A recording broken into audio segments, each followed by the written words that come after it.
Welcome to the second wiring video for the Plymouth. I spent quite a long time doing things like the push button select thing. I've got a hair in my face. The push button select. I think it's like 6 minutes or something on that, which is sort of too much to spend, but I don't know, it was sort of interesting, I thought.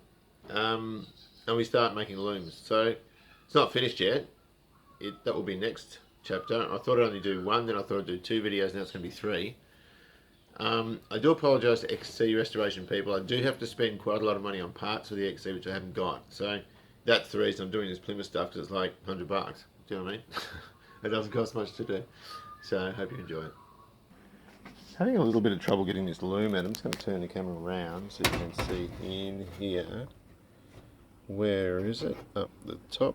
You can see there's a wire. That's a dash illumination wire trapped between the push button select mechanism and the body, or the dash frame. So that means I've got to take that out. And you can get to one bolt from outside the second one. I'm going to have to wangle. I saw it a minute ago. Where is it? Oh, that's probably better. In there. That's a better view of the reverse light switch there. I think that's what it is anyway. So I'm going to get that out and try and free up that trapped wire. Oh no, it's meant to be in there. There's actually an illumination globe for the push button thing. The routing of it just looks a little bit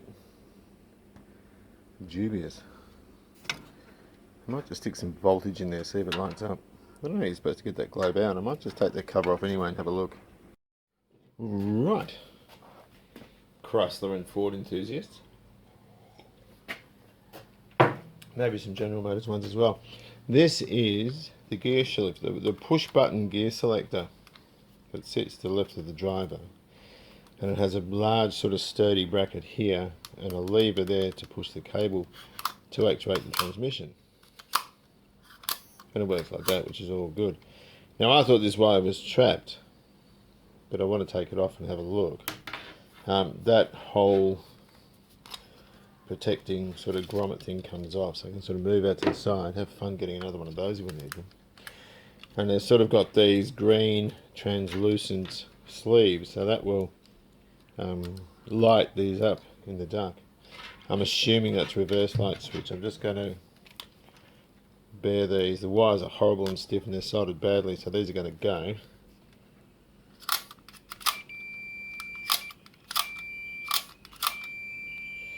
I think we'll put some contact spray in there anyhow.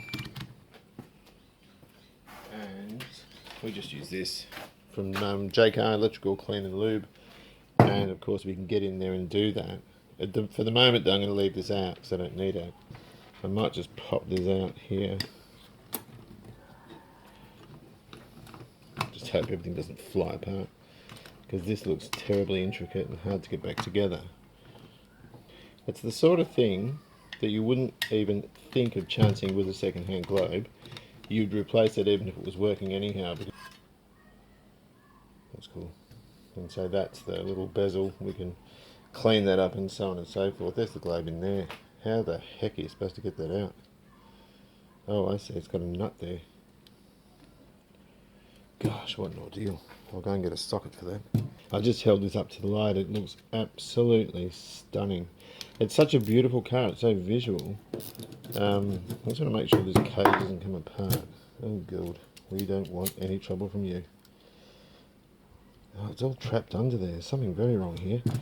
I'm just really sorry, the two most important blokes in my life, my father and my father-in-law. I'm just really sorry they didn't get to see it. So the dash lights didn't work. Nothing worked in this car. As I said, it looked as though it had been sort of cobbled together to get rid of it.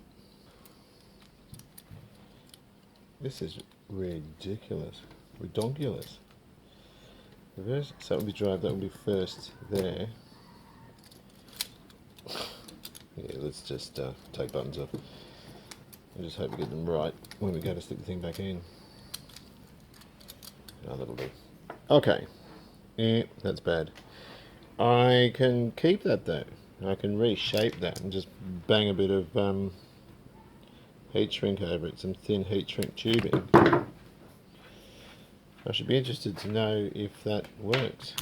Right, so I've just put a bit of heat shrink tubing on there just to give it a bit more insulation, and I'll reroute it. The only thing I'm a bit worried about, of course, is that it's not a sort of spring tension, if you know what I mean, to get that bottom terminal of the globe. That works, I've tried it, but it is ancient. If you look at it, it's absolutely old. So this would be a good candidate for an LED, actually. An LED would work well in there. So we can see our globe's nice and old, and we'll just bang a new one in. Couldn't find it for a sec. I'll just strap this across a battery and see how it looks. So we'll pop a new globe in. The reality of this is that to replace this in the car wouldn't be nearly as complicated as the way I've done it. You would just take that bezel off there, which you can reach with the 3 Phillips heads. Of course, slide the buttons out. You could just use a bit of, fuel hose or cooler hose or something about 3 inches long, sort of ram it over the globe and get it out that way, and refit it the opposite way. So I'm just going to put this back together. So we've popped our buttons back on. We've routed the cable with 2 bits of heat shrink in through the centre of these two, the first and second manual select.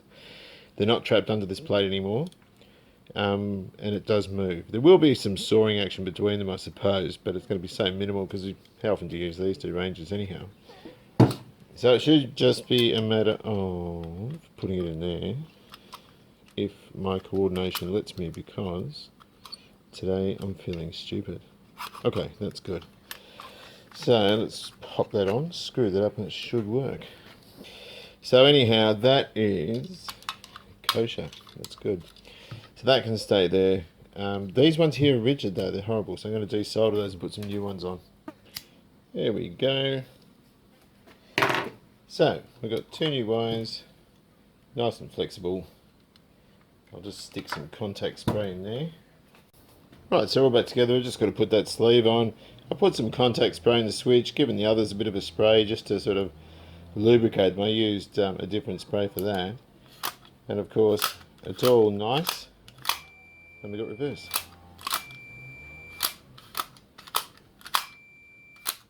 Cool bananas. So that's cool. That's excellent. I'm really happy with that. So I can put this to bed now. I'll just come out at night. I know that globe works, but I just want to come out tonight and see what it looks like in the dark.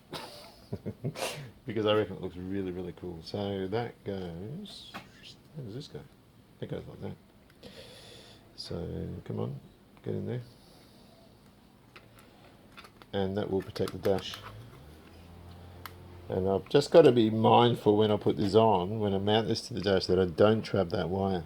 I've got it exactly where I want it now, but it could get trapped again if we're not careful. So I think we'll be good because we're really aware of it now. So this was supposed to be, I was supposed to have the main loom out now and be playing with that. And of course this has taken a little while because I wanted to, I can't get this in, I wanted to do it properly and get a really, really great result, which I reckon I pretty well have. So back to the car. I've taken off, everything's pretty much disconnected. As I said before, best way to do this is just doing 1 wire at a time, but of course we're going to muck around a bit. I've labelled the odd wires that are staying there. So somebody's mocked in a neutral start wire. So I've sort of marked that. I know what it is anyway. But even if you know what something is, because you're dealing with so many cables, you're likely to forget. So marking things with a bit of masking tape and pen is a good way to go. You don't have to use masking tape if you don't want to. You can use other stuff because masking tape can get dirty and it can get torn quite easily. So just be mindful of that. So I'm just leaving or marking some of them, just so that when I get them on the bench I can remember what it all was. I've had to cut this high beam, or the dip switch cable. It was wrapped around the frame and sort of under the inner guard, if you know what I mean. It's a bit of a mess. So I'm just going to pull this out now. Through here. Take all the globes out. Got some labels on there. It's all good. And I'm caught again. So we can get it onto the bench and have a jolly good look at it. And figure out what's good and what's not so good.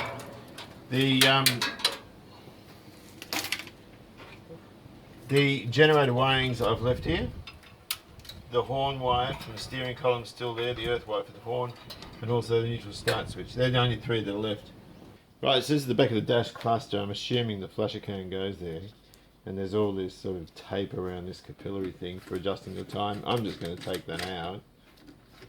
Hopefully it just moves out. Yeah, I don't like that, so I'll leave it in. I just want to pop these out and a bit of a look. And I think we'll have to put a few volts in there and see if we can motivate these things to work. There's a fuse there which I didn't know about. I've checked continuity across it. It seems to be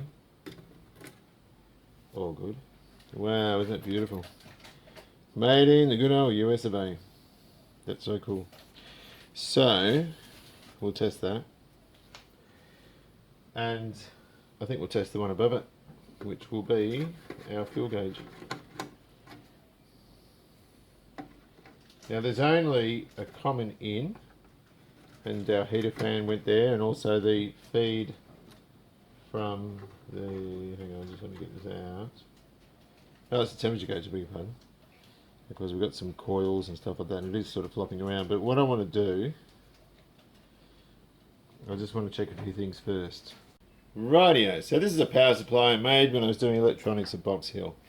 Now, Box Hill TAFE, you can see written on the front. TAFE is Technical and Further Education, and it's what the trades are all based on. And of course I did a diploma in electronics. Now, this is brilliant, and I can't stand it when people bag TAFE or criticise TAFE. A lot of people insist that their children go to university, but of course the whole country is built by tradesmen who were educated at TAFE. People don't take it seriously enough. Rightio, so I've got 100 milliamp and a milliamp, and an amp I should say, output. We've got variable voltage up to 20 volts. I'm not going to stick 20 in, but I do want to stick just 1 or 2 volts in just to see what's going to happen. So we're going to have, we've got some coils here. If we blow this up, it's straight off to Ringwood Speedos to get rebuilt. So God, I hope we don't blow it up. I don't want to blow it up. It's not on my high list of priorities. But I do want to see if it works. So I'm just going to stick some volts in. I haven't got banana plugs for this, so I'm just going to whack some voltage into there. Crap. And, oh, come on. Now, what happens with these things traditionally is you have... Did someone say hi, Peter? I thought someone said... Oh, coming. What happens with these things traditionally is you will get a 12 volt in, a 12 volt input, and then of course they earth through a resistance. So in this case, the temperature sender on the engine will have some sort of resistance. So with very little resistance, you should get right up to high. And with full of resistance, it shouldn't even make it off the thing. So if I turn that on and start ramping that up, I'm not getting squat. I'm not getting a sausage. We're starting to hit our max. I'm just going to go for an amp. We're not getting anything. So that doesn't look too good. Let's just check with the meter. In fact, let's go and have dinner and come back. Right, so here we have our fuel gauge. And on the back of it, it's very delicate. On the back of it, we've got some power takeoff. So we've got a positive 12 volt feed in here.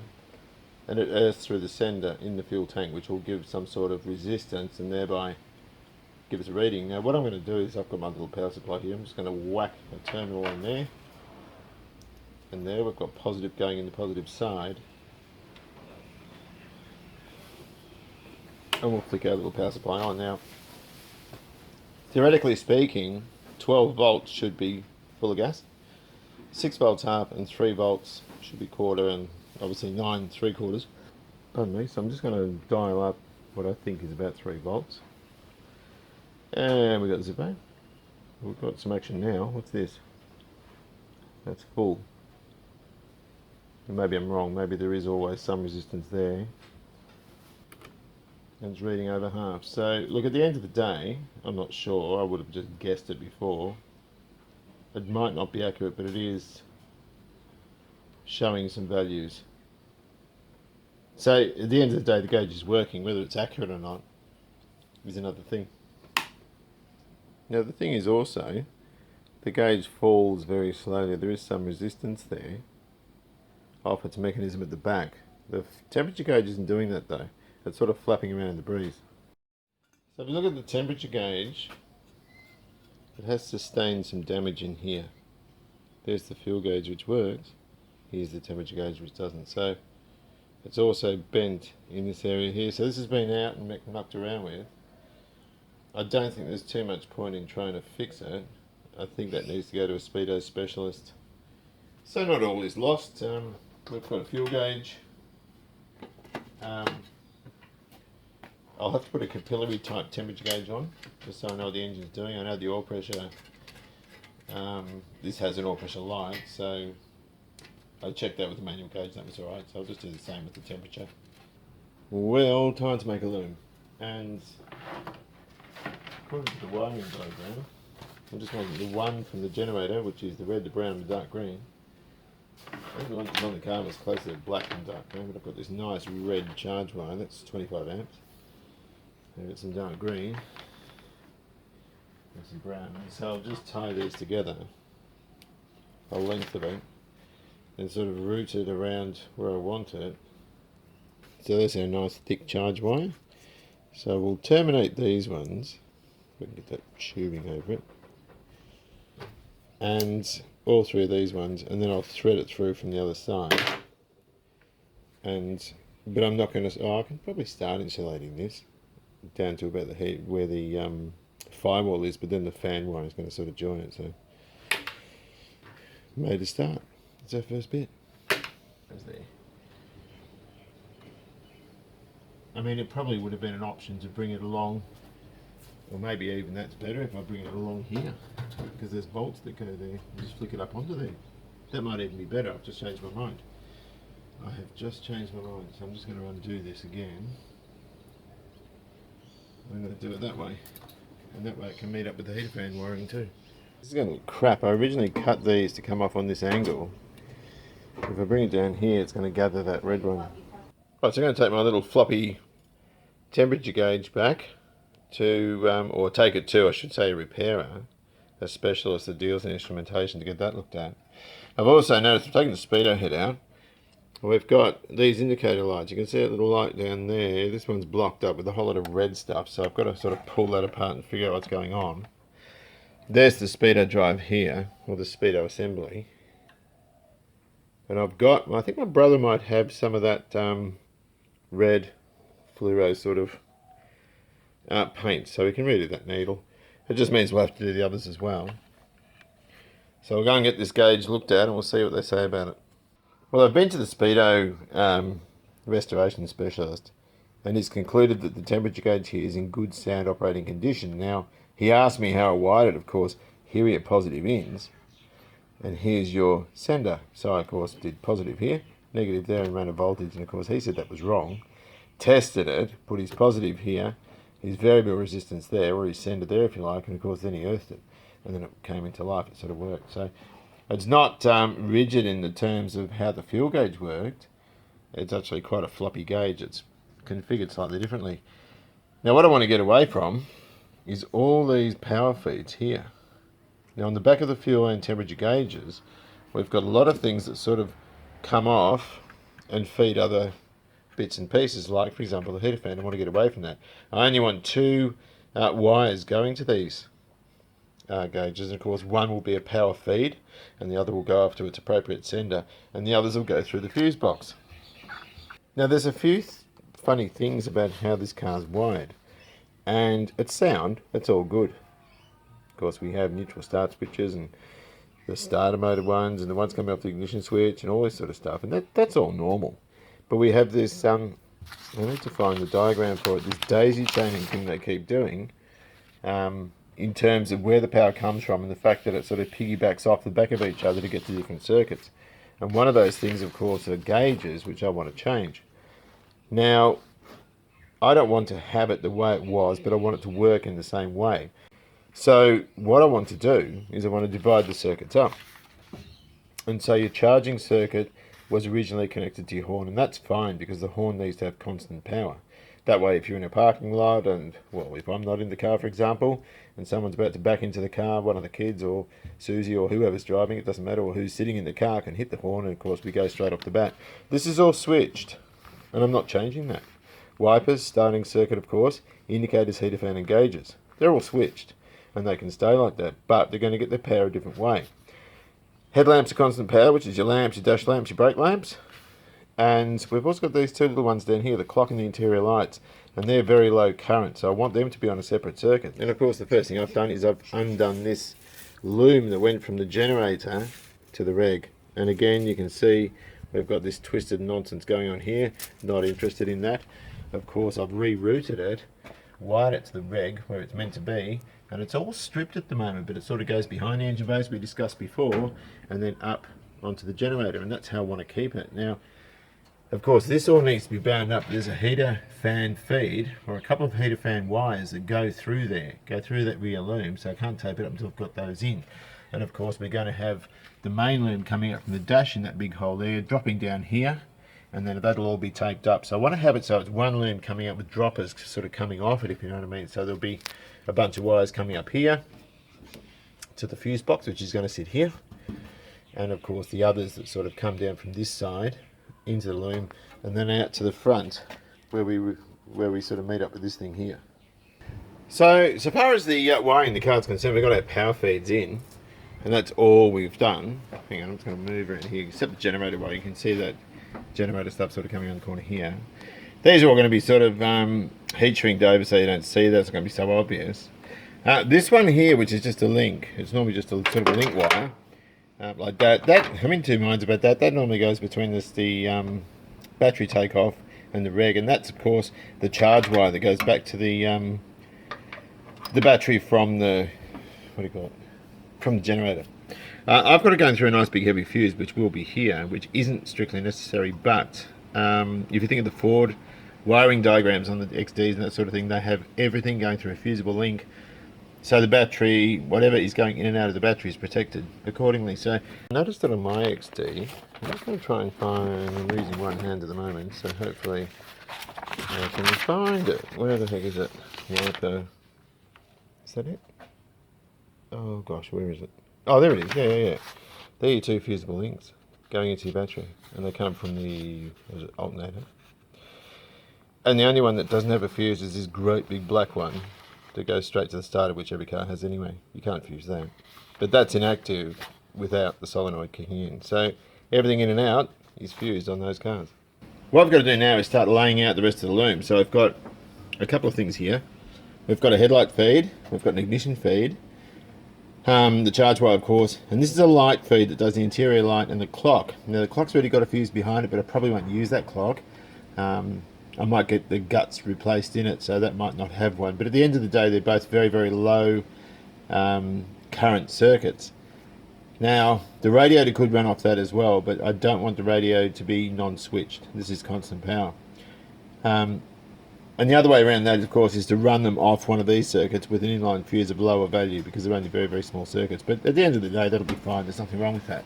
Which, of course, brings us to the main wiring harness. Now, what I'm going to do, these are the headlight wires here. I've got them labelled, but I'm going to pull that off. I'm not going to worry about that because I know what it does anyway. And this one, of course, is the horn feed. You can see it's huge wire there. So we've got to rewire that accordingly, and that'll come off one of those fuses where the reg is as well.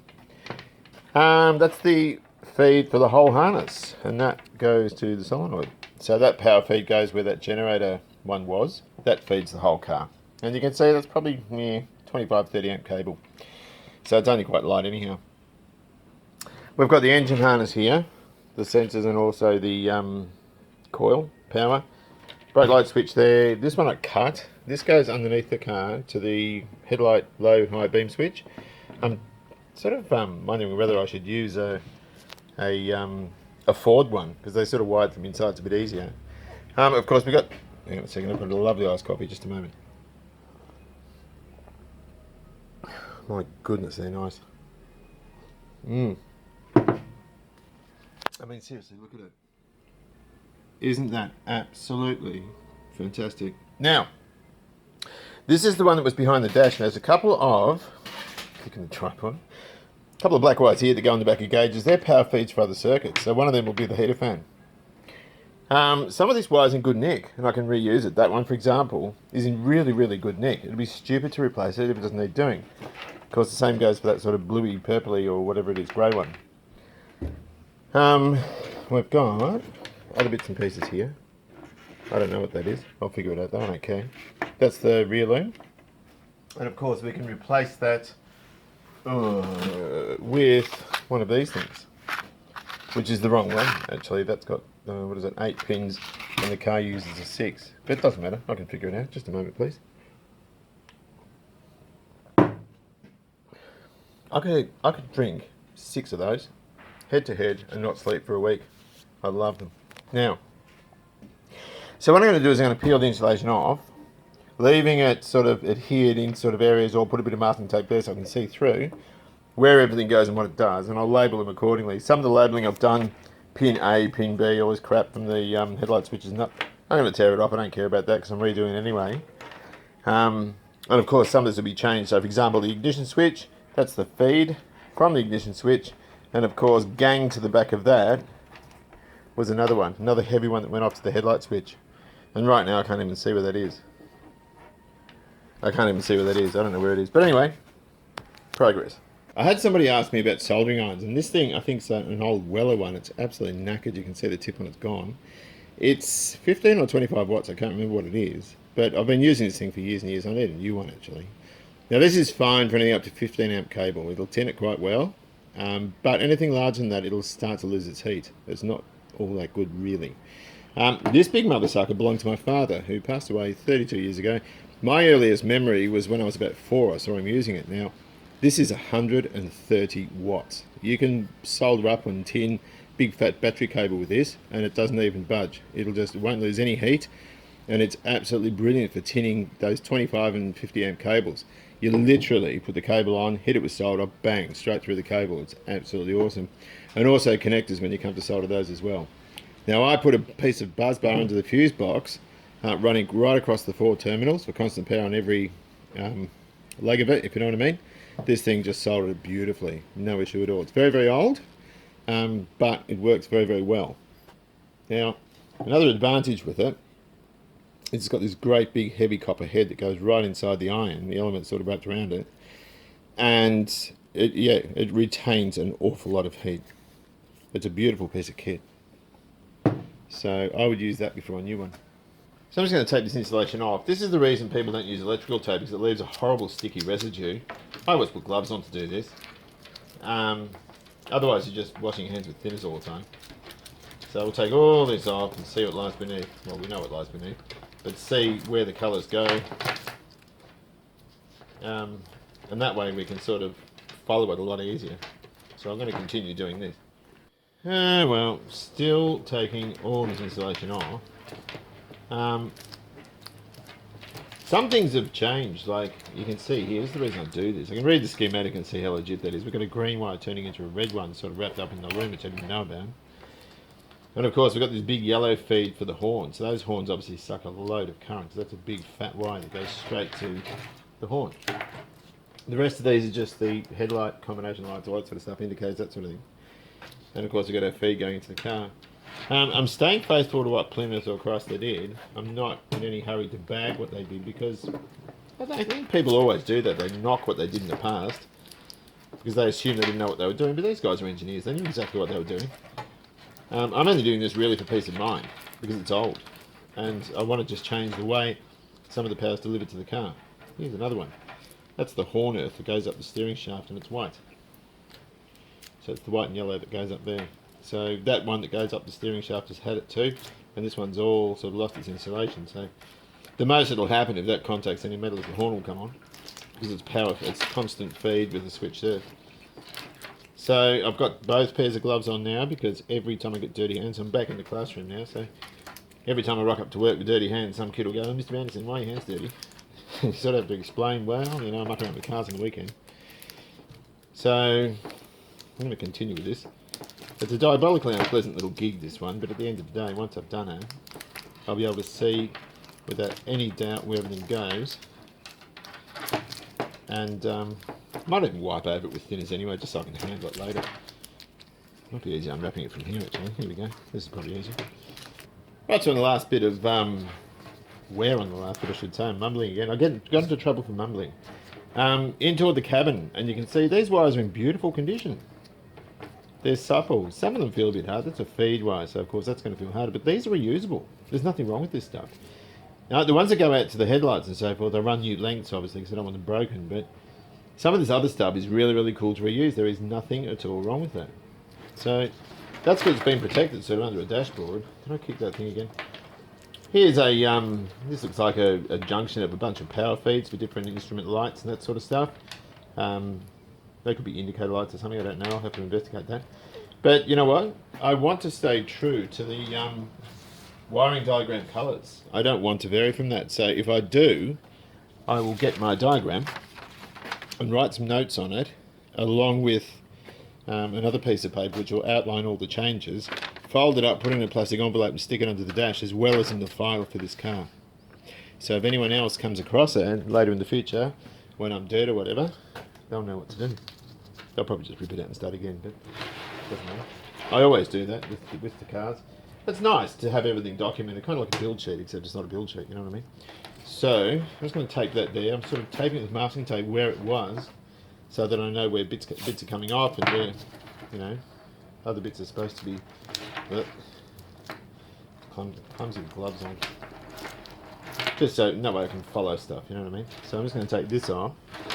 And some of these are rank as well, like they're hard, they're horrible. So I've just got to go through it all. So according to the diagram, the lights, the front lights to the interior and also down to the high beam switch are those colours which come in the trailer wire. So your black, your white, your green, red, yellow. So I'm just taking the blue and the brown one out and I'll just tape it up and put it in. I'll have to drop some down toward the, and I'm not sure what I'm doing about the high beam switch, because, you know, I'm in two minds whether to use the original type or go for a more modern one. That looks the same, but it connects from the inside of the car. So that's something I can think about, but in the meantime I can get that ready to put in. Right, so I've got the loom sort of sitting here in a makeshift sort of way. It's what you call roughing in, I guess, and I'm just going to terminate it here and connect it to the block in the right colours. And that way I can sort of place it. Now, that's not very Plymouth. I mean, that's as bad as Plymouth as a quartz digital clock, but at the end of the day, it's a nice place to keep it out of the way of the battery. It's going to sit here. And then, of course, then I'm going to drop it down and keep that all secured up. The horn has to come through here too, the horn feed to go on here. And there's, of course, another loom, a bridging loom to go between the two horns. Now, that's going to just connect there. That's fused. And it'll just come up here, big fat one, and go straight to the horn. So it'll keep it all tidier. It doesn't look tidy at the moment because it's not terminated. Or it's not sort of wrapped, if you know what I mean. So once that's wrapped, you won't even see it. The good thing about the fuse box like that, of course, is I can run separate power. When I'm starting to test this loom out, I can just bang one fuse inside the headlight side, check that, all good, take it out, stick it in the other side for the ignition switch, that sort of thing. So it is a better way to do it like that, or at least I think it is. Not disrespecting what Plymouth did at all with circuit breakers, they're absolutely brilliant. But like I said, it's just old and I wanted a bit of peace of mind. So we're still a bit messy, but we're getting there. So I'm just reading the wiring diagram to find out which ones go from that front connector panel straight into the car, and I'll run them in there. Now some of them will do a UE and go straight out to the taillights as well.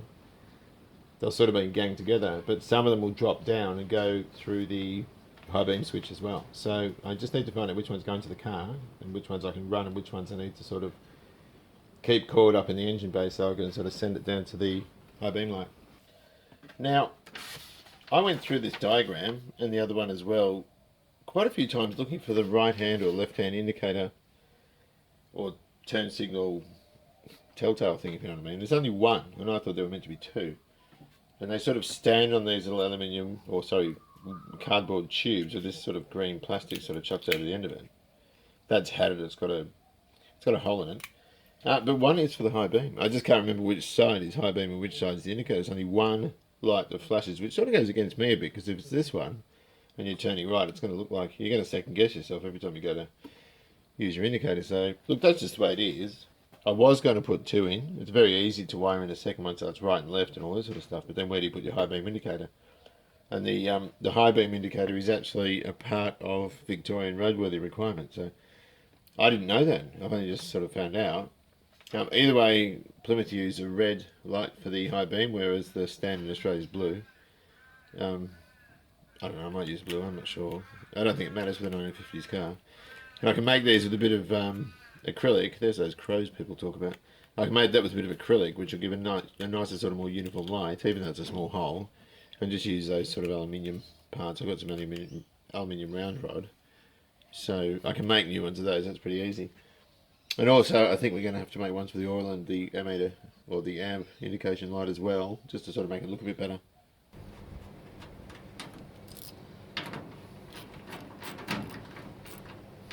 Right, so this is all loose and hanging down there, your horn wires. I think the original one was yellow or something. I forgot what the horn one was on the diagram. But not to worry, red's just as good, but I can make a note of that on the thing. And it's a switch too, so I'm going to tape these off. I now know where I want everything to sit, so I can sort of tape off this front bit here, and that's sort of finished. But it's nice when you tape things up to cut the electrical tape, not yank on it. And better still than using this stuff is that it's proper wiring loom tape. It's not quite as adhesive as this, but it doesn't leave a sticky residue behind. I'm just going to bind up these horn wires. And I've shrunk over the terminals themselves.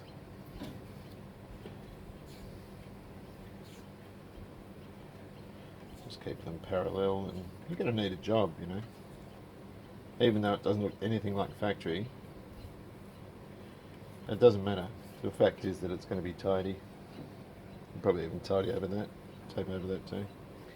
And of course with your cable ties, I use cable ties for a lot of this sort of stuff. If I can pick the end of it up. It's fiddly because I'm avoiding, I'm sort of wrapped around a camera tripod leg. We can put it on, and it's not bad to, because they're prickly at the end when you cut them off, just roll the end around so you can just see the band. Just like that. It just makes for a tidier job, and I think that looks fine there. I might clip that there too. But you know what? It really doesn't matter much. These things were never tidy. You know, most 1950s cars didn't look anything like this. And it doesn't matter. It's just a thing I do when I wire a car. So, but the only circuit I can test now is the horn circuit, because it just comes off the reg. And there we go. I think that looks good. I'm probably the only one who does, but I'm happy with it. Well, I've tried to do my first test to no avail. I'm getting power at the horns. I think the horns are shagged. Yep, the test light's working, so we're getting power there. But of course, when we earth that, we're not getting a sausage. I can earth it to the, I might earth it to the battery. But not getting anything. So that could be attributed to the fact that these terminals look a bit rusty, so they're probably not going to get good contact. But more often than not, you probably find the horns are gone. Perhaps even rusted inside, the diaphragm's probably rusted in. It doesn't matter much, they're nice period horns, but if worse comes to worse, I could just get another one, or another pair of more modern ones. That doesn't worry me so much. The thing is, I know that we're getting power there, because I have a fuse in there.